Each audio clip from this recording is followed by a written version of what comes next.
Greetings and salutations, Dota fans. Welcome into the HyperX D2L Season 4, and it's come down to this, our final play weekend of the Eastern Division, and to lead it off, one of the marquee matchups we knew was coming down the pike. Team DK takes on LGD. So much is riding on this match. LGD enters play perfect. They are perfect. This is their last series to play out, standing at 6-0. And the Team DK, having already dropped 2 series, actually doesn't have a chance to challenge them for first place. There are 2 teams who can, though, one of which, though, and I'm going to explain this, I mentioned it just so we can clarify that if you're looking at the standings and trying to run the scenarios, there is one team who actually has a chance to surpass LGD. That will be Invictus Gaming. So let's go ahead and take a look at how our rosters shape up right now. And we're going to touch on how all the scenarios look following the roster run through. We're going to have Burning, of course, on the carry position, the living legend himself, the leader of this Team DK squad. Again, they interplay in 3rd place. They're guaranteed a spot in the playoffs. That's already done. A win here today, though, would certainly give them a higher seed moving towards that coming up in the first week of December. They have Ice in the off lane, Mushi in mid, Lanham in support jungle, and of course X on the hard support. Their opponents, again, untouchable so far throughout the Eastern Division of the D2L. LGD 6-0, 12 points, standing in first, guaranteed a playoff spot as well, and only one scenario actually has the chance to knock them out of that first place position. They're led by Zhao 8. He has been phenomenal throughout the entire tournament so far. They have Yao in the off lane, DD as a support jungler, Zhao 2G on carry, and DDC on the hard support. Now, let's take a look at our standings and see what this has to do with everything else. LGD standing perfect at 6-0. Invictus Gaming is standing at 5-1. Beachy, though, standing at, well, obviously not 5-4. They're 5-1 as well, so a little mistake there. That's okay. A little whoops from the production. We got this. DK sitting in 3rd. Now, DK, even with the win today, can move no higher than 2nd place, and that's assuming a loss from Invictus Gaming. Then you would have a scenario there. We're not going to worry so much about that. We'll take a look at the seeding for the playoffs as it comes. LGD, though, if they lose this match 0-2, and Invictus Gaming wins 2-0, well, obviously it doesn't matter if they win 2-1 or 2-0. So long as they win their next series, they actually have a chance to surpass LGD. But it's not enough that LGD lose. They have to lose 0-2 to Team DK to open that door for Invictus. If they lose 2-1, so essentially all LGD has to do is win one game, they will improve their point standing to 13. Invictus with a 2-0 win or a 2-1 win, however it may come, would then be tied in both overall standing and point standings. And the final tiebreaker in those cases here in the D2L is the head-to-head matchup. LGD did win that. So as ostensibly the way this plays out, LGD just needs one game win to secure themselves well, let's put it this way, to punch their ticket straight to Las Vegas in January, while the remaining teams, Invictus, Team DK, Vici, and Tongfu, would be our playoff field. So behind that, LGD International, Rattlesnake, Rising Stars, all eliminated from playoff contention. These last matches, or at least the last matches today, could determine first place, could determine the ranking of the teams heading into the bubble playoff. And this match matters so unbelievably much to Invictus Gaming and LGD in particular. Bringing you the action, I'm your host, Aaron AC Chambers. Thank you so much, guys, for being a part of this, part of the D2L so far this season. This will, not today, but the next 2 days, we'll round out our Eastern Division. We will be finished up by tomorrow. Now, tomorrow's matches, to be honest, don't have a huge influence on anything. Not saying you shouldn't tune in. It'll still be some great Dota. But really, the meat and potatoes, everything comes down to this match. DK taking on LGD in our first best of 3 of the night. Stick with us, guys. We'll be right back. The draft underway. Can't wait to get the action started, and I'll be joined by Ben Merlini-Wu. Coming up next.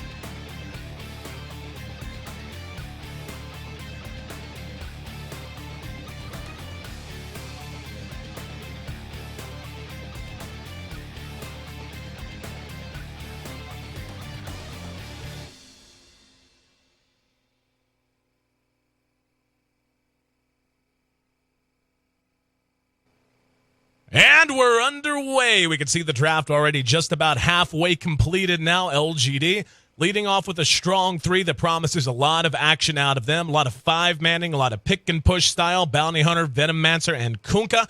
And Clockwork and Naga, 2 very defensive, well, can be played aggressively in a variety of situations, but generally 2 heroes that are going to deal very well with LGD's tendency to just want a 5-man once the laning phase breaks down. To talk about the draft and to bring you the insight and analysis for all of our matches here tonight in the Eastern Division, welcome in once again, Ben Merlini-Wu. Now, Ben, I was actually talking to our producer, Conrad. It's funny, we've been doing West broadcasts 7 days a week for a while now. It feels like forever since we saw these Eastern teams, but it has only been 1 week. LGD, though, hard to forget their performance, hard to lose track of that. DK, on the other hand, let's be real. They've kind of disappointed in the East. They're still going to make the playoffs, but I don't think anyone actually expected them to drop 2 series. And sounds to me like Ben may have his mic muted. Ben? Hopefully we'll be able to get him in just a moment. He certainly was in the lobby and in the game, so I hope all is squared away there. But we'll jump him in just a moment. For now, though, let's talk about the draft and where it stands right now. A couple of strong support picks out of DK, Rubik, and Naga Siren. Very defensive supports. Usually that's how they're considered, as a defensive kind of a posture that they're going to be able to take. Very tough to push into, Naga in particular, because of her Song of the Siren. Rubik, of course, very tough to push into with Fade Bolt. Telekinesis, a nice counter initiation spell. But they can be played very aggressively, especially whenever you put them in conjunction with a Clockwork. Clockwork's range of initiation with his hook, something that can absolutely take a game over very quickly. Naga and Rubik make for excellent roaming supports as well. We don't know where that clock's going to wind up quite yet. Could be a mid clock, could be in the off lane.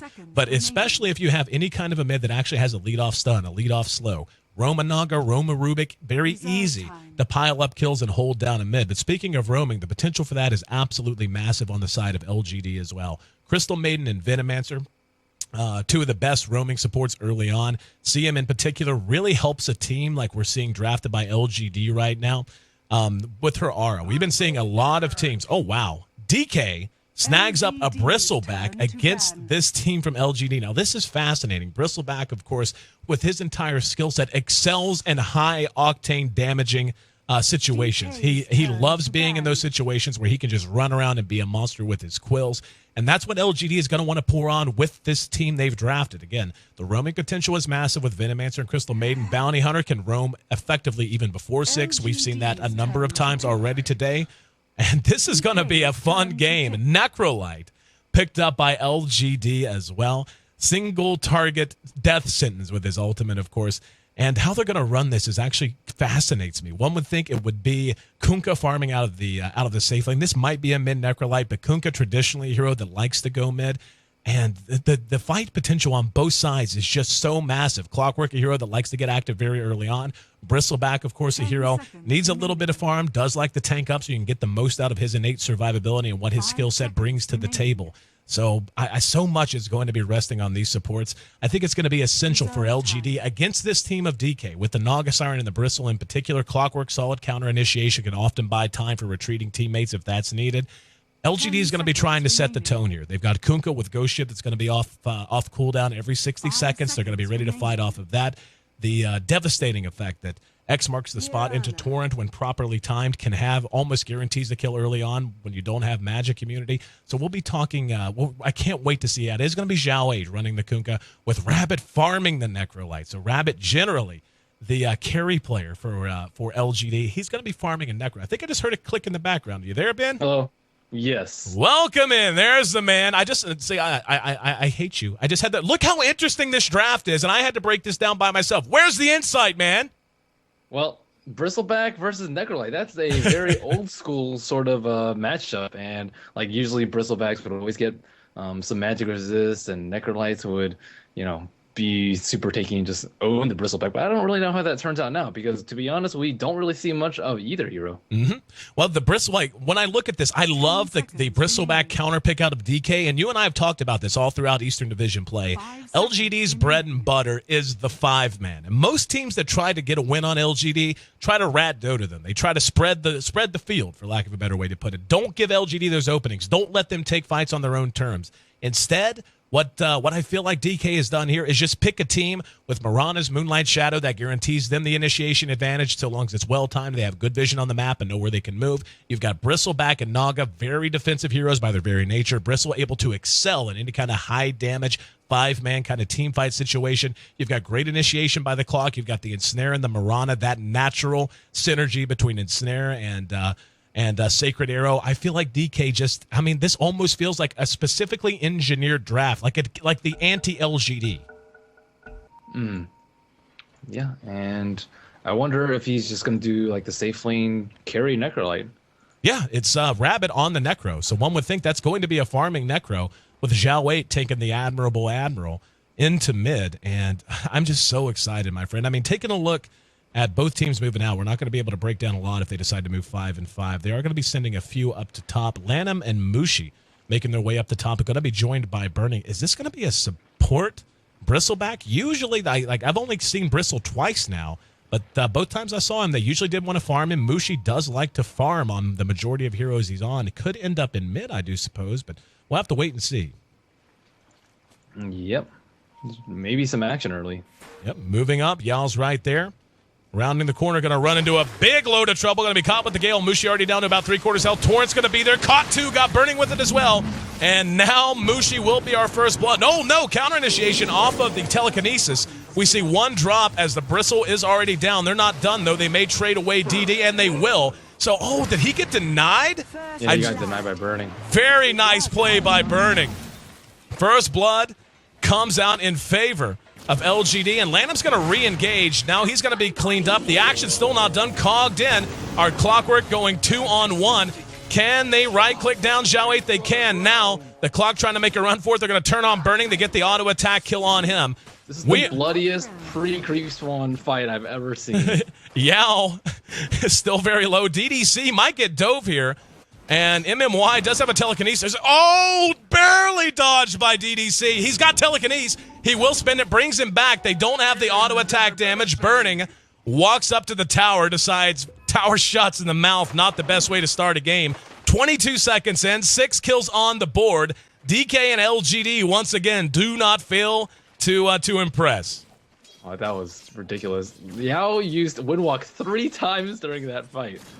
So it looks like First Blood will actually go to DK. I'm not sure if Burning got it, but the skill score should actually be 3-2 because of the deny. So very nicely played by Burning there, getting that last hit.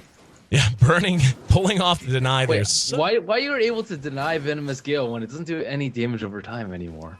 Good point. It's a mechanics change, but it definitely happened. I honestly, I was watching. Happened. I was so locked into the action, I didn't even notice that the announcer didn't call First Blood. I just saw it pop up and was trying to continue commentating the rest of the fight. And then as soon as I heard First Blood, it dawned on me what a play had been made. So 3-3, the early gold we could see is actually 750 in favor of DK off of that deny and off of that First Blood gold. What a way to start, my friend. Mm-hmm. And looks like they're going with a pretty safe and secure Naga into bottom arrow lane. Mid, Clockwork mid, we don't see too much anymore. And on the bottom lane, looks like solo Mushi versus Yao, but Yao already has a magic stick. Normally, Clockwork mid is another one of those situations, and we talked extensively about this in our second series where we saw Crit running the mid Lina, where there are certain heroes you can put mid and they will have a lot of success there and certainly can hold their own. But the way that hero fits into a composition, you kind of want to rotate them out of there and start putting them to work off of an early jump start on their golden levels. And I feel like Clockwork's that's kind of that same way. So long as you actually get him active early and don't just try to farm him too long. Bottom. And down at bottom, we can see Yao getting gooed to death and taking some damage from Mushi. This is exactly the situation he wants to be in, getting hit by the creeps as he tries to run away, as he has gone a 1-1-1 build, so his quills will spray off of damage. Yeah, and that's the one thing about Bristle back in the early game. Like, all you do is just get a magic stick, and a lot of his early spam is nullified. And they are doing a little bit of role reversal. Mushi actually soloing the side lane instead of mid like he usually does. I'm afraid to take my eyes off the top, though. Looks like it's just going to be a bloodbath up there. Oh, one would think. Telekinesis into Ensnare, into Sacred Arrow on one side, Venomous Gale into Frostbite. Up, there's a Sacred Arrow shot through the trees. Not going to follow it up, but he is going to take some extra damage from the Hellbear Smasher and his little brother, the Hellbears. So, and DD none too happy. We'll go ahead and auto attack down his assailants. Here in mid, we do see our Clockwork continuing to hold his own. The early CS though actually favoring the bounty above all else. He's got 13 CS. The Clock's sitting at 11. Burning's at 10 off of that. But like you said, the top lane hard to take the camera off of. You just feel like the action could re-erupt up here at any point. Yeah, hopefully all the other 4 heroes go back up there and we see some more. See some more 5-on-5 action. Well, I mean, like I said, this has a very much a feel of an anti-LGD draft, just picking heroes that excel in that situation. But more than anything, they try to negate LGD's usual advantage, which is they're so good at taking fights on their terms and avoiding fights that they can't really get an advantage in terms of initiation, in terms of chains of stuns, and so on and so forth. DK just has so many ways to answer that with the Naga Sleep, Clockwork, and his hook, as well as Mirana's Sacred Arrow, but of course her Moonlight Shadow to allow them to move unfettered once she hits 6. Yeah, it looks like Rabbit is not having easy time either. Necrolite with only 4 CS, 5 now. DDC flirting with some trouble, and looks like Rune will be bottom. Who's going to make it there first? Got to be our Clockwork making his way over. Yao there as well, and it will be Yao. Snags the haste and gives him a little pat on the back on his way out the door. So a lot of action early so far, just some very calm movement following that. Taking a look at the farm, we can see Burning sitting at 12 CS up against the farming role of the Necro for Rabbit. He's sitting at just 8, but still at least he's getting something. Yeah, gold grabs. Oh, I see it early. Yep, nice Torrent. Follow-up Frostbite after the Nova. Cogs go down, but it's not going to matter. One auto attack. Oh, wow, he actually runs into the Cogs on the way out, and that Stout Shield saved his life so completely right there. Yeah, wow, just 5 HP left on Ice. Yep. Ice here. Rocket coming mid. Shao 8 taking a lot of damage, but there goes the Self. And he's actually not going a bottle build, going the early 1-2-2 build for that harass and that gank potential. It is really nice having that 2 levels of X early, so you can secure a torrent. Oh yeah, absolutely. And that's kind of what we expect. Yep, Telekinesis brings him back. Follow up as the rotation is there though. DDC getting the damage off. It's there on the DD. And MMY will be picked off with a couple of right clicks. So a little bit of aggressive potential out of DK. Blows up in their face. LGD, right place, right time as the Crystal Maiden rotated back immediately following that failed gank in mid. Make it 4-3. LGD takes the advantage. It looks like a lot of bottles coming out. There is a bottle on Mushi as well as Yao. So we see 4 heroes get a bottle, and we see another rotation from DDC. He does not have enough mana for both spells, and Clockwork is level 6 with full HP. So if Crystal Maiden's not careful on this game, she may potentially die herself. Yep. And we're actually going to see him bottle up now off of Kunkka's bottle. So trying to get the mana she needs. Coming out. There, up, Zhao 8. Gives a little bit of harass. We'll see when he's going to commit here. And no X yet. We're actually going to see DDC re-rotate up, and MMY is going to spot him out. There's a telekinesis and the hook onto him. Tried to throw him onto the high ground, and the X brought him back. What a play by Zhao 8. X'd him right before he hooked, so brought back away from that Crystal Maiden. Definitely just saved his life, but now might be in trouble as Zhao's rotated over. There's a track, and the Janata slows him down. X brings him back right into the Torrent. Let's see if they've got the follow-up damage. They do as the Crystal Maiden shows back up. MMY tried to do what he could, but LGD now opening up a bit more of a lead, 3-5, and all of that, the progenitor of that entire sequence, Zhao 8 with that phenomenal X, anticipating the hook coming out of the clock. Yeah, he has some really good game sense there. And yeah, Shao 8 might not be the best yesterday mid, but he has some really good decision-making skills. And without that, it would just been like a simple, okay, Crystal Maiden's dead, and just 1-0. But he's able to turn that around into a track kill. Mm-hmm. Speaking of track kills, the Bounty Hunter off to a great start as we've seen. His CS is second highest on the board. He's already level 7.5 at just 7 minutes in. Yao's rotation and movement going to be super valuable to LGD as they do have a very team fight oriented team. They're actually going to rotate too. It's going to be Zhao 8 and DDC. They want to make something happen on Mushi, but Lanham's already on the way, as is MMY. We could have a big clash down here. Another bloodbath. I like this high action pack game that we've seen thus far. And Bristleback, I mean, what exactly is the plan with him? Why pick him over any other hero? And I saw Alliance do a level 1 Roshan with Bristleback, but as far as this game goes, like he's annoying. There's the X. Right into the Torrent. Well timed as always. Follow up. They do have him tracked. Here comes Lanham in. Boat's going to be there. Mushi trying to make a run for it. He's got Zhao 8 on his tail. Can they kill him? He's moving mighty quick. There's a hook on the Zhao 8. That'll secure Mushi's escape. And probably a return kill. Zhao 8 locked in and brought down. Great rotation from DK. Yep. Can't die. That's kind of what I was thinking. I mean, here we go. Here's a track. Yep, right on the MMY. He's got enough mana for a shuriken toss. We'll toss him one more auto attack. Oh, telekinesis at the last second. You better hustle. Yao's right behind him, though, and one more auto attack should be enough, and it will be. And he's going to go ahead and die to the tower. So I'm not sure why, actually. I guess just assume. Yeah. Kill, man. No, I don't know why he just immediately decided to run through the tower. There's DD caught with a Sacred Arrow from the high ground for Burning. Burning going to follow this up. There's the Goo, so DD, no chance to get away here. We'll be right-click down. In the meantime, Mushi's rotated over, getting the Goo onto DDC as well, and trying to chase him down. Will be pursued to the high ground. Right there's a clock with a DD. Quill Spray from Mushi doing nice amounts of damage to these squishy supports on the side of LGD, and that's something worth mentioning. You pick the Bristleback. Look how squishy they are across the board. Bounty, not super survivable unless you build him that way, and I'm sure he will. But the Crystal Maiden as well as the Venom Mancer, very susceptible to Quill Spray damage. Yeah, and Necrolite, I mean, he's farming in the meantime while Burning is farming, but I mean, their network should be very, very similar right now. It looks like Burning actually has 300 more networks from Rabbit, and I don't really agree with playing the farm game as a Necrolite. I think he's very, very useful early. Looking at his skill build, we see 1 level Heartstopper aura. He has 10 magic charges too, but I think they need to get some mileage out of him. And if he was on bottom, for example, for that gank, easy Reaper, Mushi's dead, and they really do need to kill Mushi down. It looks like he's actually going to be the bet carrier for their team. And Zhao 8 looked like he might have been trying to go for an X there. DDC's right there behind him, and here's Mushi. There's the X. They're going to go for it under the tower. Counter initiation, hook off of our clock and the cogs. Here comes the boat, though. Boat's going to whiff, and DD likely to drop here. There's a track that goes out. He will be cleaned up. In the meantime, DK wants to counter initiate off of the Moonlight Shadow. Track still sitting on the clock. Zhao 8 in trouble, will drop. Right clicks enough to make it a 2-for-0 exchange. The track's movement speed bonus simply not enough. And Ice is really finding some nice hook shots. Oh, he is. He is just playing a phenomenal clockwork right now.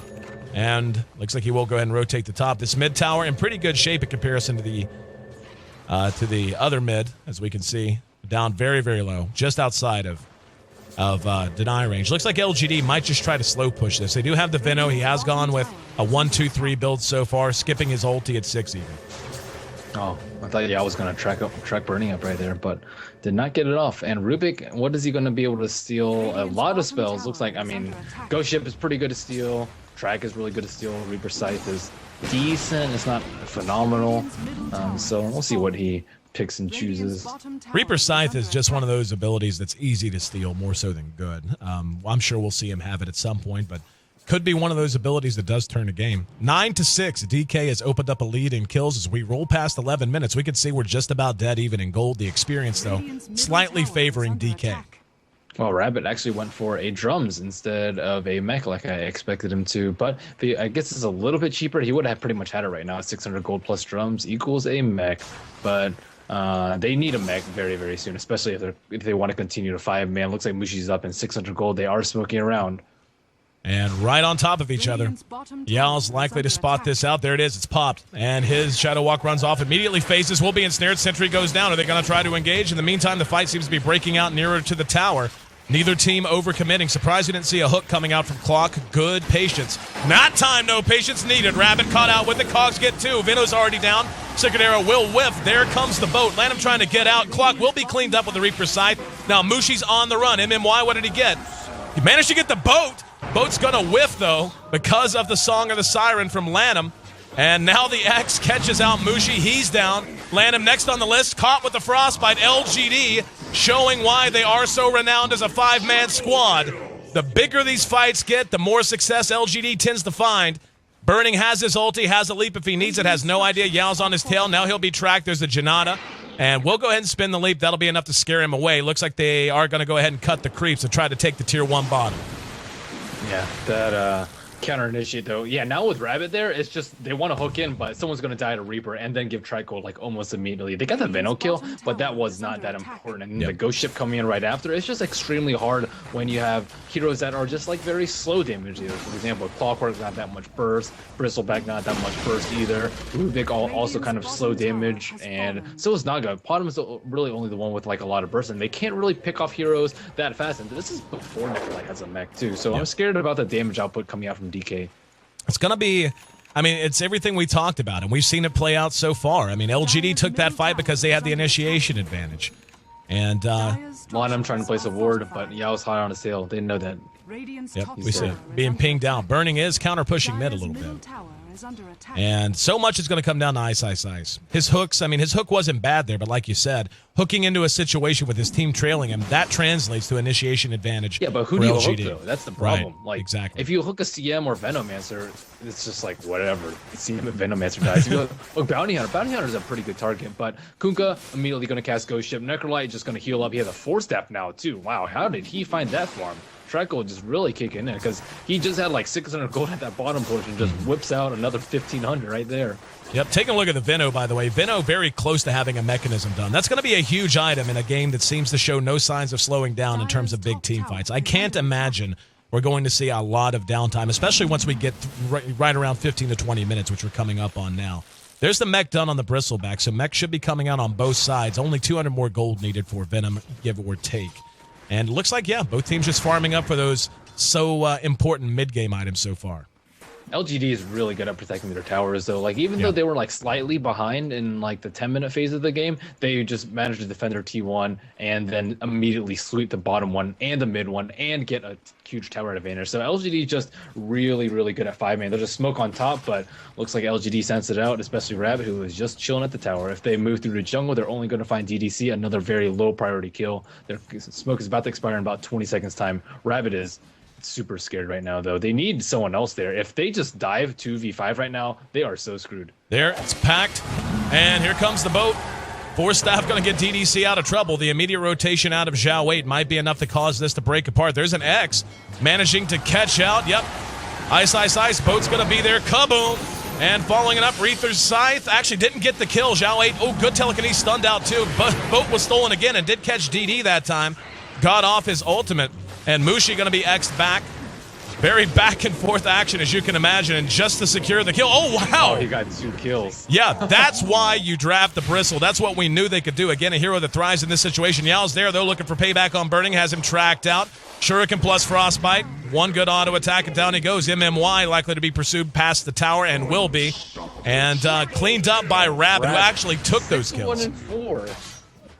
And they need to kill him first. Like, the longer the fight goes on, the worse and worse it is for the other team. The Heartstopper aura proving to be a big problem too, and just constant death pulses. And usually Necrolite is very limited by his mobility, but with Trackle, he can just run around and cast whatever he wants. He even got stunned by Arrow right there for like a good 5 seconds. But yeah, Necrolite, I mean, he's a strong hero. I'm actually surprised he's not picked more. I don't think Scepter is like that important on him. It's really just like his survivability and his ability to keep his team alive. And with Death Pulse plus Ghost Ship, that's a combination that I had not previously seen before, and it seems to be working out very well for LGD. Yep. Mushi's pick on the Bristleback, though, I feel like is doing a pretty solid job as well. He's at 4-3, and it's one of those situations you have to account for him because he's going to be able to quill spray you nonetheless. But we saw what can happen, and that's exactly what I was talking about when we first loaded in. Those squishy supports just don't have the HP. They can't stand around a Bristleback who's getting focused for any reason. And getting a double kill just based on nothing but his quills and, of course, his quill damage. So Burning up atop, we're going to see DDC land in. And already more rotations out of LGD. Oh, DD has the mech. Wow. I mean, and Venomancer, he's 1 in 5, but the track gold really showing through right now, like how strong that is. Venomancer, like often the first target in the fights, already has that. Crystal Maiden, well on her way to Force Staff, along with Tranquils and an Urn. And meanwhile, the supports on DK. Look at Naga Siren, just brown boots, Stout Shield, constantly forced by Sentry Wards, and Rubik too, just brown boots. So already we see a very big discrepancy in the supports, and the gold difference about 8,000 already. And we can see the only two really on par in terms of gold at the moment for DK are the Bristle and the Mirana. After that, it's all red below them and all red above them. So we're seeing a rotation now. LGD should get a free one here. Lanham going to be X'd out. There's the track, brought back. Torrent, well-timed as always. Track kill, more gold goes their way, and Rabbit takes that kill as well. And that's Clock trying to get away. Actually got caught by the Nova. Zhao 8's there. Can he get the X? X is off cooldown now. There it is.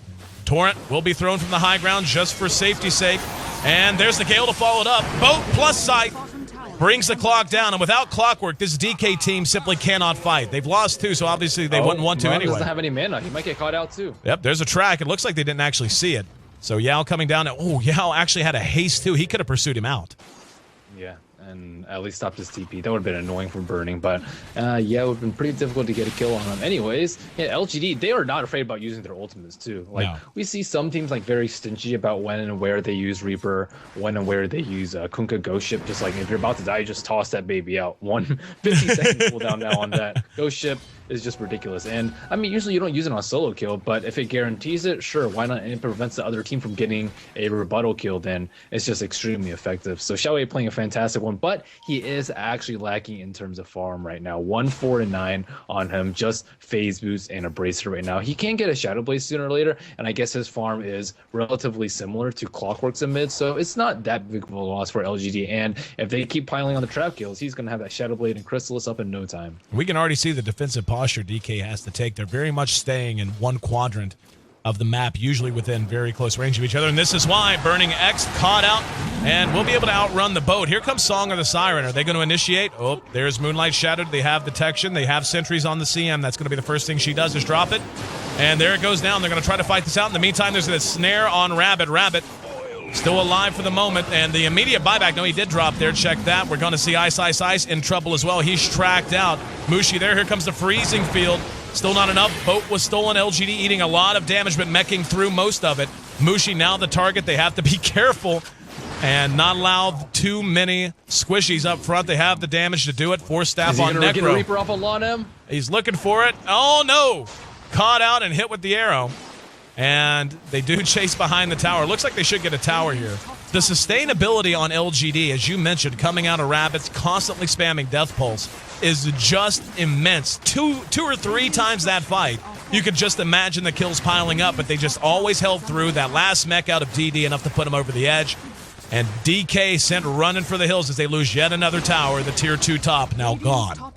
Yeah, they did manage to pick Rabbit off on that fight, so they managed to at least get some kills. And they forced a buyback out of him, too. He's still well on his way to Scythe of Vice, I imagine, would be what he's getting next. And now Roshan is completely opened up for LGD after taking out 4 towers already. And DK, can they really do anything about it? They can scout it out with Naga Illusions, with Clockwork Flare, with Rocket, but I don't actually think they can take a fight there unless they have like impeccable timing. Yep. They can Song of Siren when Roshan is like 10% or less, but it's still a very, very difficult fight to take, and they're doing very well at handling Clockwork too. I never thought of Kunkka as kind of a counter to Clockwork, but like being able to X him out at a hookshot and just make the cog pretty much ineffective because of the repositioning is something that I hadn't considered before. Looks like they are going there. They have the smoke. This is a very difficult fight to take. Naga Siren no ultimate for 1 minute though. Here we go. Here's the arrow. Will connect. Caught Veno. Zhao waits up on the... Oh, he hooked into somebody else. The hook didn't go off. The boat will land, though. That's going to catch 3. Roche does drop it. It's picked up by the Necros. A Rabbit with 2 lives to spin here. There's going to be the Scythe. Doesn't get the kill, but does a fair amount of damage. In the meantime, nice stun getting Rabbit and Zhao Wade off the telekinesis. Yao's trapped inside as well. DK trading 3 for 2 so far, and they will get the Aegis. So DK, it took him 3 to get 2 heroes plus an Aegis. And here comes DDC. He's going to end up dead because of his over-aggressiveness. Oh, maybe. Viscous Goo. Land him in the meantime. Yep, he does manage to track him down. Whiffs on the Gale, but doesn't need it. So they end up trading 4 for 3 plus an Aegis, about as even as you could request if you're DK. Yeah, that's a pretty good trade for them. But they can't kill Rabbit. He will have his sheep up pretty darn soon. And that was, if that hookshot had hit, the ghost ship was like right on time too, from the Rubik. So, well, yeah, I was really scared for LG right there. It looks like they were about to just get absolutely wiped and the Aegis stolen. But I don't exactly know who was blocking him. I heard the hook go off. It looked like DD may fall in middle. Yep, I was doing the same thing. DD ate some goo. Not going to pursue him uphill, though. The tier 1 still standing just makes it so hard to chase kills like that. But no, I was actually watching the pit anticipating the hook, and I just heard it. And when it didn't arrive, you realize he had backshot at someone. Someone's walking around with a big bruise between their shoulder blades at the moment. Zhao 8 has picked up his Shadow Blade in the meantime, certainly going to help his effectiveness in fights, and certainly going to fit into the way that LGD and DK both are playing so far. We're seeing a lot of smoke ganks, and that's worth mentioning. We've seen Moonlight Shadow used as a team fight ability much more than a gank ability so far. Obviously, the smokes will go on cooldown at some point. I'm sure we'll start to see it more like that. But I do like the way DK is using this lineup. They're behind right now by a whole lot more than I thought they were. Holy crap, 14,000 gold advantage for LGD. I was expecting something closer to 4 to 6. Gold, man. Yeah, that is. They're only up by 4 kills, but right. Looks like DK might get caught out here. Nope, Xiao 8. Yeah, it's just insane how much that helps. Yep, and it is a level 11 bounty, so level 2 track. That's He really... has 11 assists. Yep. Big deal. BKB. Yeah, it's, I mean, like, honestly, I expected 4 to 6K based on towers, kills, and even accounting for track. But yeah, this is totally LGD's game. And up to, I mean, 14,000 gold lead to 24 is sick. I mean, it's just disgusting how quickly they ran away with that. Look how quickly it dipped.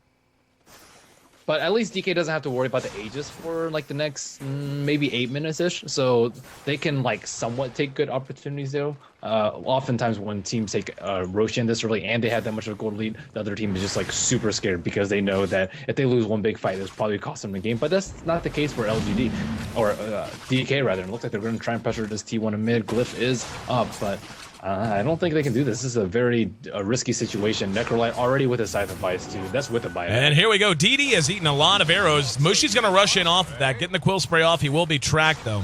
And DK wisely, I believe, retreating back to the high ground. They're going to be forced to fight though if someone gets X. Looks like Xiao Wei is running up there. And yep, managed to catch Mushi. Probably not the one target he wanted the most. There's a hook though, coming through all the traffic. Managed to catch 3. Off goes the Poison Nova, and Song of the Siren secures the kill against the clock. So DK, he still has a sheep up. Someone is going to get caught though. Yep, here we go. Another X on to Mushi, forcing this fight. Torrent's there, as is the track. Damage is there, and the Scythe doing good damage. They're mech through all the quill spray damage. And LGD back in the driver's seat. Here comes Necro, and he got the sheep on Burning. He's going to be telekinesed, and Burning will be able to leap away. X on MMY. It's going to cost him his life. Sacred Arrow hits Zhao 8, but no follow-up. It's just he and the Naga. So Naga trying to bail the team out, actually sealed Clockwork's fate in the process. That was a hell of a hook shot, though, man. He shot that through creeps and everything and managed to catch a bunch. Yeah, one unfortunate thing for Rabbit this fight, he didn't actually get any Sadist hero kills, and they'll be forced to retreat because of that. If they actually got like 1, maybe 2, then he can just keep his team up, keep himself up. But without the Aegis, without any men on him, they are forced to retreat. Looks like there already is a Vlad's pickup too from Yao, so it looks like they have most of the relevant auras. They have a mech, they have drums, they have Vlads. What are they missing? Just a pipe. Do they really need a pipe this game? I really wouldn't say so. Maybe like an AC would be nice for the armor, but Vlad serves just as well. Honestly, what I think they just need at this point is a fight like they just took, where, like you said, the Necro does get the Sadist bonuses and is able to keep himself going, or just an Aegis. I mean, at this point, it's 20,000 gold difference. DK is getting absolutely run over. And you take a look at Shivas, it's like, it's going to be so bad. Well, the net worth is absurd right now. The highest farmed hero on all of DK is the Bristleback at 7,300 gold. He has 4 heroes from LGD ahead of him at this point, and 5 of the top 6 in terms of farm all belong to LGD. One thing about like the top tier teams is how explosive they are. Like notice the gold graph, it's just like just creeping along 10 minutes in, and then boom, LGD suddenly gets this lead, and then they just don't give it up. And that's something that you see with Alliance too. It's like it seems relatively even, and then just like one bad fight that the opponent takes, and then they're just behind for the rest of the game. And I didn't really like picture LGD as that sort of like explosive sort of team. They're more like to get a little bit of edge here, a little bit of edge there, without really like pressing your advantage like too hard in their face. But this game, they've just been all up in DK's face. Big part of that is, again, the draft. Whenever you see a Bounty and a Kunkka on the same team, that's not a team who's going to want to sit back and farm an advantage. That's a team who goes, okay, every 60 seconds at level 6, and as we get as the Kunkka levels up, it gets even shorter, 50 and 40. They're going to want to fight. I mean, because they can trade even. Even if they lose some fights once the Bounty hits 11, they can actually come out ahead in gold just because of track. And they have played this game to perfection. They're now 7 kills ahead of this DK squad. Burning. Nope, going to be able to leap away. And Zhao 8 and the rest of them rotating down, though. Looks like they're just about ready to force another fight. Just a little counter warding going on at the moment. Rabbit is coming down as well.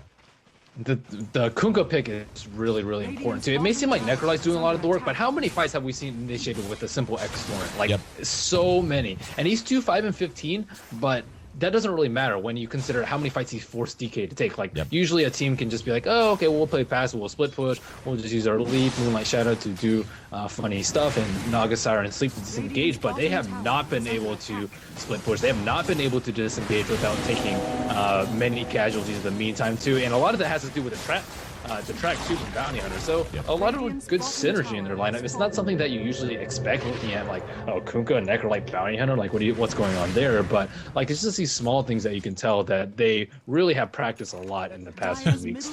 DD is about as large a Venomancer I've seen played in the support role right now. He's got a mech, a BKB, a medallion, a gem, set of treads, and a wand. Like that's the equivalent of 6 slotted for a support right now. Mm-hmm. And looks like they're trying to maybe push on top, but they only have 2 heroes there. If they don't back out fast, they're probably going to get picked off by Xiaowei. Actually, Xiaowei does not have a TP, so they don't have to worry about the X torn, which is probably why they're actually pushing top. Rabbit eating some goo, being slowed down. Yao under cover of Shadow Walk, looking for Mushi. Mushi's going to try to TP out of he. Nope, checked the wrong way.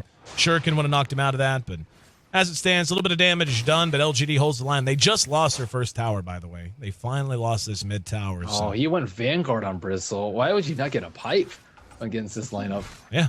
Like the Ghost Ship and the Necrolite damage and max HP kind of hurts you a little bit because of Heartstopper Aura, and they have physical damage, but like Kunkka Cleave, not really affected by armor, at least if he's not attacking the Bristleback, and yeah.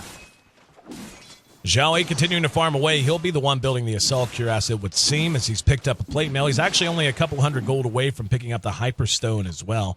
And a Force Staff up on Rubik for DK. So both teams continuing to fill out their inventories, but one obviously filling out much more quickly and effectively. And the gold has not abated. Even though we haven't seen as many fights in the last few minutes, this is just what, like you said, the explosiveness of a top-tier team. They get a lead. They're not just going to let that sit there. Burning might get caught here. And, oh, he tracked first. Wow. That's, yep. Well, you can't really give Yao crap, though. He has been very, very active in this game, though. DK, are they still in this game? I'd say so. Yeah, I think they are. It's a huge gold deficit. Like, if it really depends on what LGD does, like, in the next 5 or so minutes. If they just take a push in and they just force the T3 and execute properly, then they shouldn't lose a fight. Oh, looks like MNY might get caught out here. He does have a Force Staff. Yeah, oh, wow. The damage, massive, forcing himself to safety. And they actually prompted the Moonlight Shadow to come out. And not the biggest deal in the world, but if they notice that that just took place, they may try to fight around it. The cooldown on it is not huge, but not inconsiderable either. Well, it looks like they are going to be forced to defend top, so DK just buying themselves a little bit of time. Unfortunately, the gold grab has not stopped cruising on downwards, and Roshan is going to respawn pretty soon. Burning got hit Xiaowei with an arrow. Yep, and Burning actually picked up a defusal, used it, and just noticed everyone was coming back. He got caught with a Nova, and Xiaowei's looking for an X. Oh, he was so close. Oh, yeah.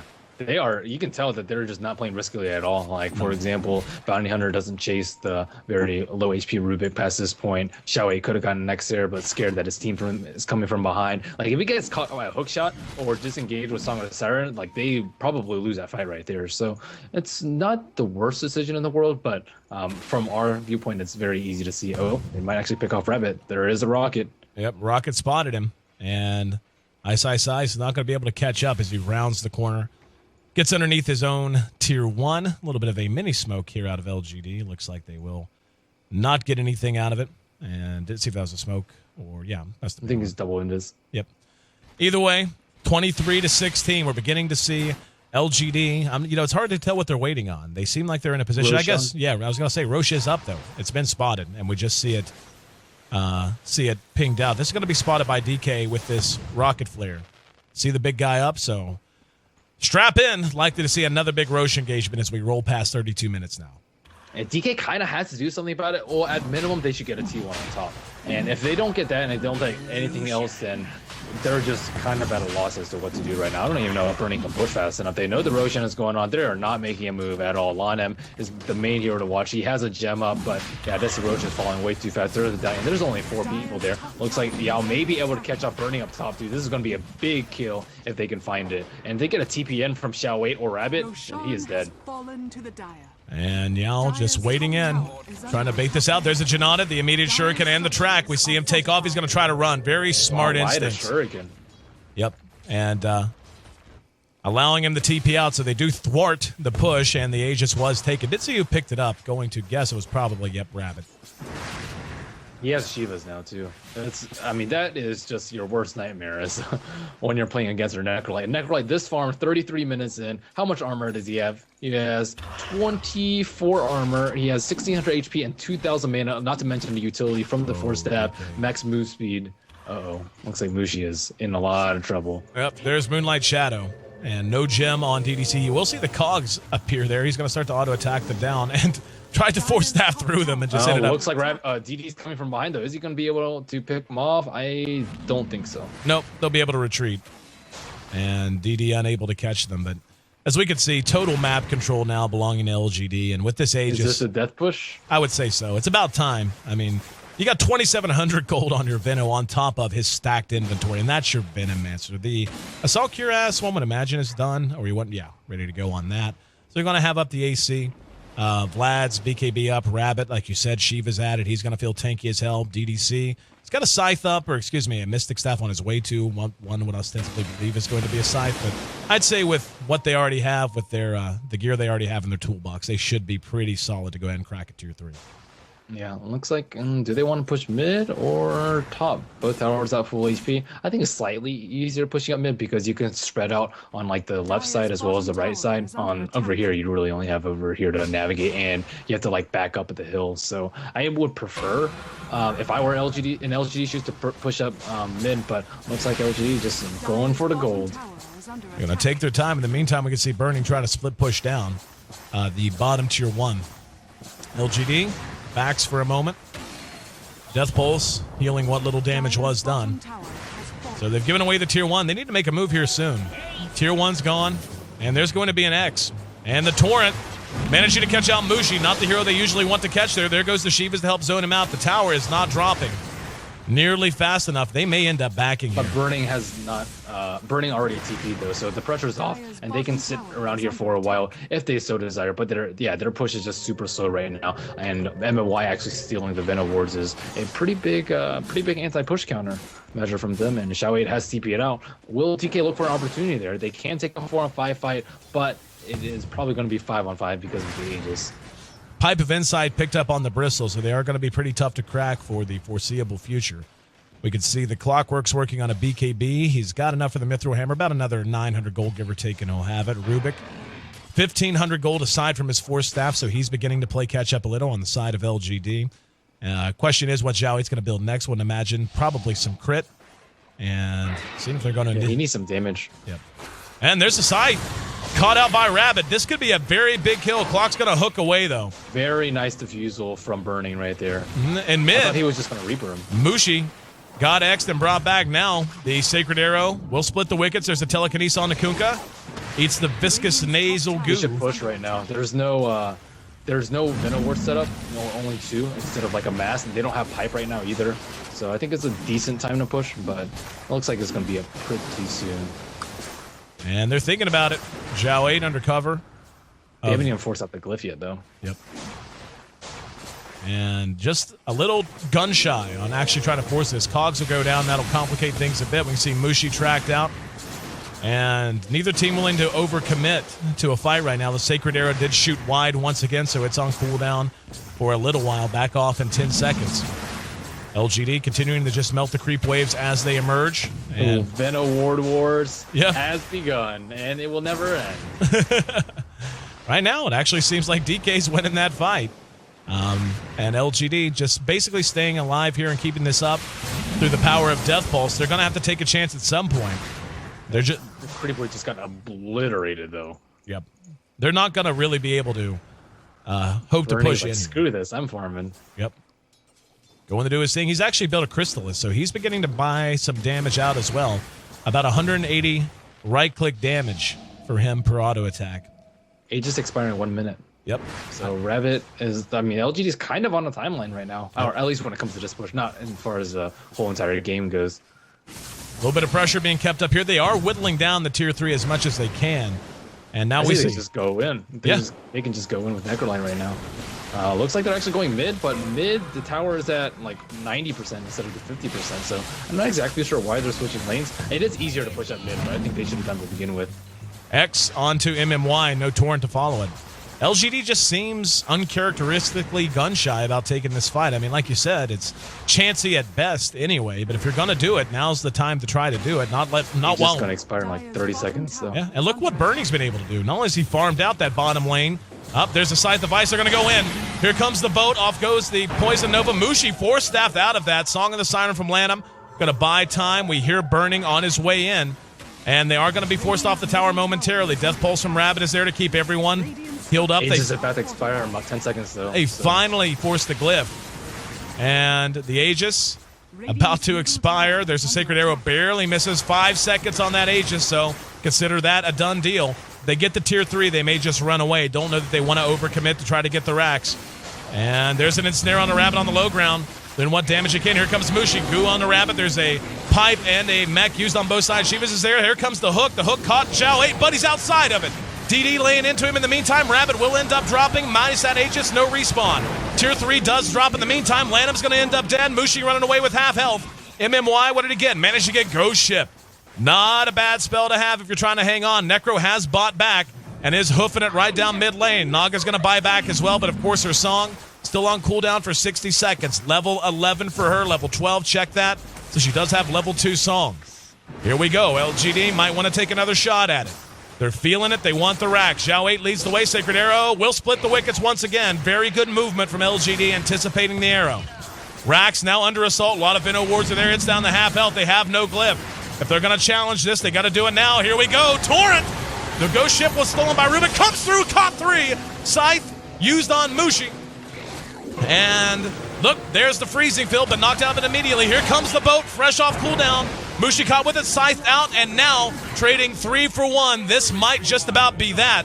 There's another X on the Burning. Can they get him? They can. Finally cleaned up. Yes, sir. Why not? Carry Venomancer, who says he needs mid lane. MMY. Now next on the list. Burning's going to be tracked out. DD might finally drop. Yao doing good damage on his own, has Burning down to half health while this has all been going on. Zhao 8 has hollowed out this middle lane. Big win for LGD. They are going to be able to retreat 19-29 as the dust settles. Look up. Yeah, the GG's come out. The game ends with roughly a 30,000 gold lead in a 40-minute game for LGD. And with that, it doesn't even matter if they lose their remaining 2 games against DK. With that win, LGD punches their ticket to the grand finals here at the D2L, brought to you by Kingston HyperX. They're going to Vegas, Merlini. Oh, they well deserved to. LGD just going through with some new picks and busting it out against a team like DK. That takes some huge cojones, and they executed like absolute champions too. And DK, very impressive that they managed to hold on for that long. But I'm just very, very impressed by the strength of the LGD lineup right now. Couldn't agree with you more. And I actually really liked DK's draft. I felt like it held its own for a while, but you can't, and this is like, LGD's one of those teams, it's hard to imagine why they wouldn't just draft a bounty every game. Like, they're so good at 5-on-5. They're so good even in tandem, just 3-on-3. Those situations they excel at. And since you're so good at group engagement situations, why wouldn't you just draft a bounty every game and just rely on yourself to trade even? You trade even with bounty, you're going to win. And we saw that in action right here. Again, the gold draft, like you said, explosive really was a well-chosen adjective. It's just explosive play on LGD, building a huge lead off of small advantages that they got in the early and mid-game phase. 19-29, the final kill score, 40 minutes, 24 seconds, the official game time. I am your host, Aaron AC Chambers, very pleased to have called that game. Absolutely thrilled. My adrenaline's up. Hope yours is too. Because LGD, once again, with that win over DK, mathematically assures themselves first place. Even if they lose the next game and they lose at Game 3 and DK takes the series, it doesn't matter. No team can catch them without the tiebreaker going in their favor. So LGD still wants to close out perfect, I'm sure. They just need one more game to finish their perfect run here in the D2L East Division. But DK still has a lot to play for, too, so don't get me wrong. Same with Invictus. Even though Invictus was the one team that could have surpassed them and taken over that first position if DK had beaten them 2-0. Invictus and DK all have something to play for, as does Vici, because seeding in a bubble race format just matters so much. The shortened length of the road it's going to take for a team to come out of that really does make the seeding important. So make sure you stay tuned and stay locked. LGD leads the series 1-0. DK going to look to turn the bagel into the breadstick and give us a third game. We'll find out which team's up to the task next here on the D2L, brought to you by Kingston HyperX. Stick with us, guys. We'll be right back.